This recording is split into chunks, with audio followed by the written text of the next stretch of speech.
ಕನಸು, ಹೊಸ ಹುರುಪು, ಹೊಸ ಭರವಸೆ, ಹೊಸ ಗುರಿ, ಹೊಸ ಸಾಹಸ, ಹೀಗೆ ಹೊಸತನವನ್ನ ಹೊತ್ತು ತರುವ ಖುಷಿಯ ಹೊಸ ವರ್ಷ ಪತ್ತೆ ಬಂದಿದೆ. ಇದು 2022ಕ್ಕೆ ವಿದಾಯ ಹೇಳಿ 2023ನೇ ಇಸ್ವಿಯಿಂದ ಹರ್ಷದಿಂದ ಸ್ವಾಗತಿಸುವ ಕ್ಷಣ. ಇಂತಹ ಸಂದರ್ಭದಲ್ಲಿ ಕಳೆದ ವರ್ಷದ ಒಂದಷ್ಟು ನೆನಪುಗಳನ್ನ ಮೆಲುಕು ಹಾಕುತ್ತಾ ಕಳೆದ ವರ್ಷಕ್ಕೆ ವಿದಾಯ ಹೇಳುವ ಸಂದರ್ಭ. ಹೌದು ವೀಕ್ಷಕರೇ, ಚಿತ್ರದುರ್ಗ ಜಿಲ್ಲೆ ಹೊಸದುರ್ಗ ತಾಲೂಕು ಇದೊಂದು ವಿಭಿನ್ನವಾದ ವಿಧಾನಸಭಾ ಕ್ಷೇತ್ರ. ಇದು ರಾಜಕೀಯವಾಗಿ, ಆರ್ಥಿಕವಾಗಿ, ಸಾಮಾಜಿಕವಾಗಿ ಯಾವುದೇ ಕ್ಷೇತ್ರ ತೆಗೆದುಕೊಂಡ್ರೂ ಇಲ್ಲಿನ ಭವಿಷ್ಯವನ್ನ ಯಾರೂ ಕೂಡ ಊಹಿಸುವುದಕ್ಕೆ ಸಾಧ್ಯವಾಗುವುದಿಲ್ಲ. ಅಂತಹ ಊಹೆಗೂ ನಿಲುಕದ ಒಂದಷ್ಟು ಘಟನೆಗಳನ್ನ ಈ ತಾಲೂಕಿನಲ್ಲಿ ಕಳೆದ ಬಾರಿ ನಡೆದಿವೆ. ಮೊದಲಿಗೆ ನಾವು ನೋಡೋದಾದ್ರೆ ಅದು ನಮ್ಮ ತಾಲೂಕಿನ ಹೆಮ್ಮೆ ಅಂತಲೇ ಹೇಳಬಹುದು.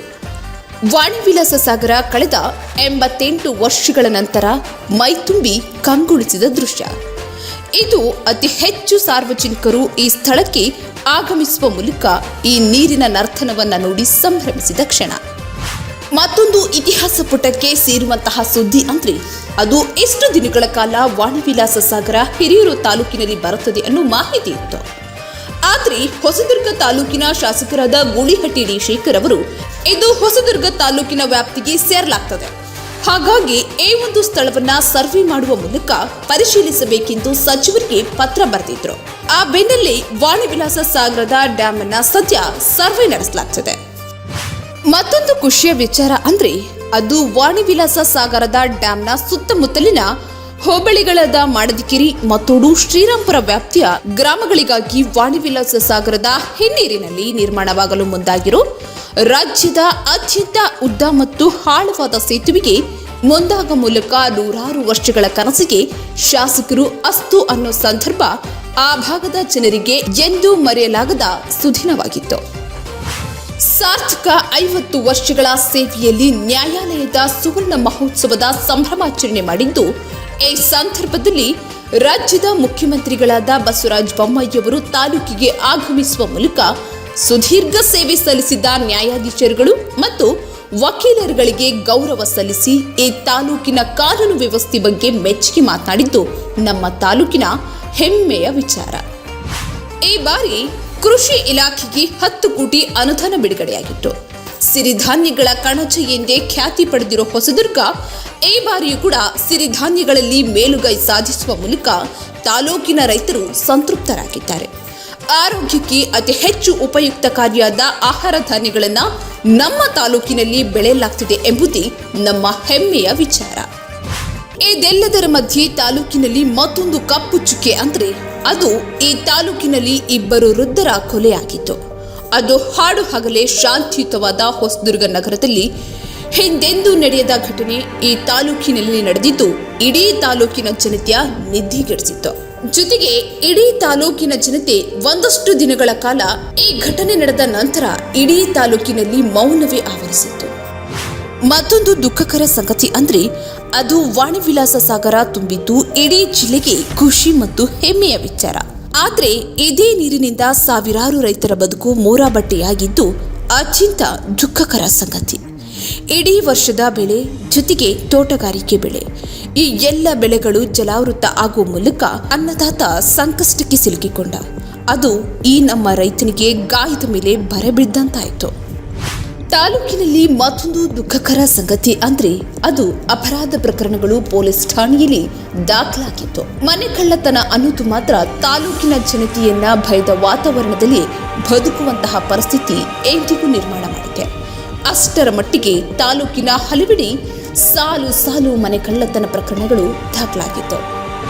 ಇನ್ನೊಂದು ಪ್ರಕರಣದ ಬಗ್ಗೆ ಹೇಳೋದಾದ್ರೆ ಸಿನಿಮಾದಲ್ಲಿ ನೋಡುವಂತಹ ಫೈಟ್ ದೃಶ್ಯಗಳನ್ನ ಕಳೆದ ವರ್ಷ ನಮ್ಮ ತಾಲೂಕಿನಲ್ಲಿಯೇ ನೋಡುವಂತಹ ಪರಿಸ್ಥಿತಿ ನಿರ್ಮಾಣವಾಯಿತು. ಅದು ಹಾಡು ಹಗಲೇ ಕಾಮಕಾರಿ ಒಂದು ವಿಚಾರಕ್ಕೆ ಒಂದೇ ಪಕ್ಷದ 2 ಮುಖಂಡರುಗಳ ಹಿಂಬಾಲಿಕರು ಹೊಡೆದಾಡಿಕೊಳ್ಳುವ ಮೂಲಕ ಠಾಣೆಯ ಮುಂದೆ ಪ್ರತಿಭಟನೆ ಕೂಡ ಮಾಡಿದ್ರು. ನಂತರ ಅದೇ ಪಕ್ಷದ ಹಿರಿಯ ಮುಖಂಡರು ಬಂದು ರಾಜಿ ಸಂಧಾನ ಮಾಡೋ ಮಟ್ಟಕ್ಕೆ ಈ ಒಂದು ಪ್ರಕರಣ ತಾರಕಕ್ಕೇರಿತ್ತು. ಹಾಗೆ ಕಳೆದ ವರ್ಷಕ್ಕಿಂತ ಈ ಬಾರಿ ತಾಲೂಕಿನಲ್ಲಿ ಹೆಚ್ಚು ಮಳೆಯಾಗಿದ್ದು ಈ ಮಳೆರಾಯನ ಅವಾಂತರಕ್ಕೆ ಅದೆಷ್ಟೋ ಕೆರೆಗಳು ಮೊಟ್ಟ ಮೊದಲ ಬಾರಿಗೆ ಕೋಡಿ ಹೊಡೆಯುವ ಮೂಲಕ ರೈತರಿಗೆ ಸಂಕಷ್ಟಗಳನ್ನ ಈ ಮಳೆರಾಯ ತಂದು ಹೊಡ್ಡಿತ್ತು. ಇನ್ನು ಕೋಡಿ ಹೊಡೆಯುವ ಸ್ಥಳದಲ್ಲಿಯೇ ಸಾರ್ವಜನಿಕರು ವಾಸಿಸುತ್ತಿದ್ದು ಪ್ರತಿನಿತ್ಯ ಬಿಟ್ಟು ಬಿಡದೆ ಸುರಿಯುತ್ತಿದ್ದ ಮಳೆರಾಯನ ಅಟ್ಟಹಾಸಕ್ಕೆ ನಲಿಗೆಯೇ ಬಿಟ್ಟ ಈ ಅನ್ನದಾತ. ಇನ್ನು ಇದೇ ಮಳೆರಾಯಿನ ಅವಾಂತರಕ್ಕೆ ತಾಲೂಕಿನ ಈರುಳ್ಳಿ ಬೆಳೆಗಾರರು ಮಾತ್ರ ಮೌನವಾಗಿಯೇ ಬಿಟ್ರು. ತಾಲೂಕಿನ ಅರ್ಧ ಭಾಗದಷ್ಟು ಜನರು ಈ ಬಾರಿ ಸಾಲ ಸೂಲ ಮಾಡಿ ಈರುಳ್ಳಿ ಬೆಳೆಯನ್ನ ಹಾಕಿದ್ರು. ಆದ್ರೆ ಅತಿವೃಷ್ಟಿಯಿಂದ ಇಡೀ ರೈತರಿಗೆ ಗಾಯದ ಮೇಲೆ ಬರೆ ಬಿದ್ದಂತಾಯ್ತು. ಇಡೀ ಈರುಳ್ಳಿ ಬೆಳೆಯನ್ನ ಹೊಲದಲ್ಲಿಯೇ ಕಟಾವು ಕೂಡ ಮಾಡದೆ ರೈತ ಹಾಗೆ ಕೈ ಚೆಲ್ಬಿಟ್ಟ. ಒಂದು ಕಡೆ ಮಾರುಕಟ್ಟೆಯಲ್ಲಿ ಬೆಲೆ ಸಿಗಲಿಲ್ಲ, ಮತ್ತೊಂದು ಕಡೆ ಭೂತಾಯಿಯ ಹೊಡಲಲ್ಲೂ ಇಡುವುದಕ್ಕೆ ಈ ಮಳೆರಾಯ ಬಿಡಲಿಲ್ಲ. ಹೀಗೆ ಎಲ್ಲವುದರ ಮಧ್ಯೆ ಸಿಲುಕಿಕೊಂಡ ರೈತ ಮಾತ್ರ ಅತಂತ್ರದ ಪರಿಸ್ಥಿತಿಯನ್ನ ಎದುರಿಸಿಯೇ ಬಿಟ್ಟ. ತಾಲೂಕಿನಲ್ಲಿ ಮತ್ತೊಂದು ಖುಷಿಯ ವಿಚಾರ ಅಂದ್ರೆ ಅದು ಇದೇ ಮೊಟ್ಟ ಮೊದಲ ಬಾರಿಗೆ ತಾಲೂಕಿನಲ್ಲಿ ಹೊಸದುರ್ಗ ಕೋಟೆಯ ಅಭಿವೃದ್ಧಿಗೆ ಶಾಸಕರಾದ ಗೂಳಿಹಟ್ಟಿ ಡಿ ಶೇಖರ್ ಅವರು ಮುಂದಾಗಿತ್ತು. ಇನ್ನು ಕೋಟೆಯ ಅಭಿವೃದ್ಧಿಯ ಜೊತೆಗೆ ಇದೇ ಮೊಟ್ಟ ಮೊದಲ ಬಾರಿಗೆ ಶ್ರೀ ಕಾಲ ಭೈರವೇಶ್ವರ ಕಾರ್ತಿಕ ಮಹೋತ್ಸವ ಕಾರ್ಯಕ್ರಮವನ್ನ ಪ್ರಕೃತಿಯ ಮಡಿಲಿನಲ್ಲಿ ಮಾಡುವ ಮೂಲಕ ತಾಲೂಕಿನ ಜನತೆ 3 ದಿನಗಳ ಕಾಲ ಸಂಭ್ರಮಿಸಿತ್ತು. ಕಾಡು ಪ್ರಾಣಿಗಳ ಹಾವಳಿ. ಕಾಡು ಪ್ರಾಣಿಗಳಾದ ಕರಡಿ, ಚಿರತೆಗಳು ಅಲ್ಲಲ್ಲಿ ಸಾರ್ವಜನಿಕರು ಸಂಚರಿಸುವಂತಹ ಸ್ಥಳದಲ್ಲೇ ಸಂಚಾರ ಮಾಡುವ ಮೂಲಕ ಸಾರ್ವಜನಿಕರನ್ನ ಭಯದ ವಾತಾವರಣದಲ್ಲಿ ಬದುಕುವಂತಹ ಪರಿಸ್ಥಿತಿ ನಿರ್ಮಾಣವಾಗಿತ್ತು. ಈ ವಿಚಾರಕ್ಕೆ ಸಂಬಂಧಪಟ್ಟಂತೆ ಸುದ್ದಿ ಮಾಧ್ಯಮಗಳಲ್ಲಿ ಸುದ್ದಿ ಬಿತ್ತರಿಸುವ ಮೂಲಕ ಅರಣ್ಯ ಅಧಿಕಾರಿಗಳು ಎಚ್ಚೆತ್ತುಕೊಳ್ಳುವ ಮೂಲಕ ಈ ಕಾಡು ಪ್ರಾಣಿಗಳನ್ನ ಅರವಳಿಕೆ ಚುಚ್ಚುಮದ್ದು ಹಾಕ್ತಾ ಪ್ರಾಣಿ ಸಂಗ್ರಹಾಲಯಕ್ಕೆ ರವಾನಿಸುವ ಮೂಲಕ ಭಯದ ವಾತಾವರಣದಲ್ಲಿ ಬದುಕುತ್ತಿದ್ದಂತಹ ಸಾರ್ವಜನಿಕರಿಗೆ ನಿಟ್ಟುಸಿರು ಬಿಡುವಂತಹ ಪರಿಸ್ಥಿತಿ ನಿರ್ಮಾಣವಾಗಿತ್ತು. ರೈತರು ಮಾತ್ರ ಈ ವರ್ಷದಲ್ಲಿ ಅತಿ ಹೆಚ್ಚು ಸಂಕಷ್ಟ ಅನುಭವಿಸಿದ್ರಂತಲೇ ಹೇಳಬಹುದು. ಅದು ತೋಟಗಾರಿಕೆ ರೈತರು ಕೂಡ ಈ ಬಾರಿ ಮಳೆರಾಯಿನ ಅಟ್ಟಹಾಸಕ್ಕೆ ಇಡೀ ತೋಟ ಜಲಾವೃತವಾಗಿ ನಿಂತಿದ್ವು. ಜೊತೆಗೆ ಈ ಬಾರಿ ಅಡಿಕೆ ಬೆಳೆಗೆ ಉತ್ತಮ ಬೆಂಬಲ ಬೆಲೆ ಸಿಗದೆ ಬೆಲೆಯಲ್ಲಿ ಕುಸಿತ ನೋಡಿದ ರೈತ ಈ ಅಡಿಕೆ ಬೆಳೆ ರೋಗಕ್ಕೆ ತುತ್ತಾಗಿದ್ದು ರೈತನಿಗೆ ಮಾತ್ರ ಸಹಿಸಲಾಗದಷ್ಟು ನೋವು ಮತ್ತೆ ಆವರಿಸಿಯೇ ಬಿಟ್ಟಿತ್ತು. ಮತ್ತೊಂದು ಈ ತಾಲೂಕಿನ ವಿಶೇಷ ಅಂದ್ರೆ ಇಡೀ ತಾಲೂಕಿನ ರಾಜಕೀಯ ಇತಿಹಾಸದಲ್ಲಿ ಮಾಜಿ ಮುಖ್ಯಮಂತ್ರಿಗಳು ಆಗಮಿಸುವ ಮೂಲಕ ಅಭಿಮಾನಿಗಳು ಆಯೋಜನೆ ಮಾಡಿದಂತಹ ಒಬ್ಬ ರಾಜಕೀಯ ನಾಯಕರ ಹುಟ್ಟುಹಬ್ಬಕ್ಕೆ ಶುಭ ಹಾರೈಸಲೆಂದು ಬಂದಿತ್ತು. ಅದು ಬೇರೆ ಯಾರೂ ಅಲ್ಲ, ವಿಪಕ್ಷ ನಾಯಕ ಮಾಜಿ ಮುಖ್ಯಮಂತ್ರಿ ಸಿದ್ದರಾಮಯ್ಯನವರು ಮಾಜಿ ಶಾಸಕ ಬಿಜಿ ಗೋವಿಂದಪ್ಪನವರ 68ನೇ ವರ್ಷದ ಹುಟ್ಟುಹಬ್ಬಕ್ಕೆ ಆಗಮಿಸುವ ಮೂಲಕ ಈ ಕ್ಷಣವನ್ನ ಇತಿಹಾಸ ಪುಟಕ್ಕೆ ಸೇರಿಸಲು ಸಾಕ್ಷಿಗೆ ಕಾರಣವಾದಂತಾಯಿತು. ಪ್ರಪಂಚದ ಅತಿದೊಡ್ಡ ಶೈಕ್ಷಣಿಕ ಆಂದೋಲನವಾದ ಸ್ಕೌಟ್ಸ್ ಅಂಡ್ ಗೈಡ್ಸ್ನ ಅಂತಾರಾಷ್ಟ್ರೀಯ ಸಾಂಸ್ಕೃತಿಕ ವಿಶ್ವ ಜಾಂಬೂರಿಗೆ ಆತಿಥ್ಯ ನೀಡುವ ಪ್ರಥಮ ಅವಕಾಶ ಭಾರತಕ್ಕೆ ಸಿಕ್ಕಿದೆ. ಅದು ಕರ್ನಾಟಕದ ಪಾಲಿನ ಅದೃಷ್ಟವೇ ಸರಿ.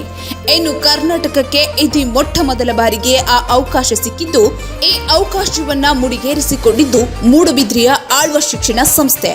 ಈ ಸಂಸ್ಥೆಯ 150 ಎಕರೆ ವಿಶಾಲವಾದ ಪ್ರದೇಶದಲ್ಲಿ ಈ ಅದ್ಧೂರಿ ಭಾರತದ ಪ್ರಥಮ ಜಾಗತಿಕ ಉತ್ಸವಕ್ಕೆ ದಾಖಲೆ ಮುನ್ನುಡಿ ಬರೆದ ಮೂಡುಬಿದ್ರೆಗೆ ನಮ್ಮ ತಾಲೂಕಿನ 512 ವಿದ್ಯಾರ್ಥಿಗಳು ಭಾಗವಹಿಸಿದ್ದು ನಮ್ಮ ತಾಲೂಕಿನ ಶಿಕ್ಷಣ ಸಂಸ್ಥೆಯ ಹೆಮ್ಮೆಯೇ ಸರಿ.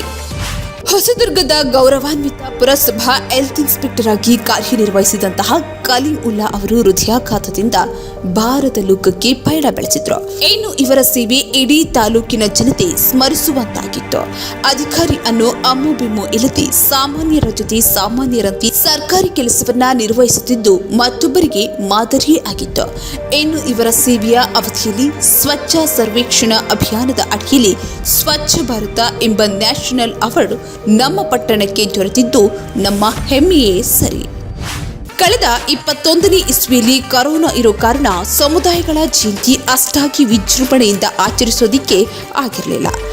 ಆದರೆ 2022ರಲ್ಲಿ ಇಡೀ ನಗರಾದ್ಯಂತ ಪ್ರತಿ ಸಮುದಾಯದ ಸಾರ್ವಜನಿಕರು ತಮ್ಮ ದಾರ್ಶನಿಕರ ಭಾವಚಿತ್ರದೊಂದಿಗೆ ವಿಜೃಂಭಿಸಿ ಭಾವೈಕ್ಯತೆ ಸಾರುವಂತಹ ವಾತಾವರಣವನ್ನು ನಿರ್ಮಾಣ ಮಾಡಿದ್ದು ನಮ್ಮ ತಾಲೂಕಿನ ಮತ್ತೊಂದು ಹೆಮ್ಮೆಯ ವಿಚಾರ.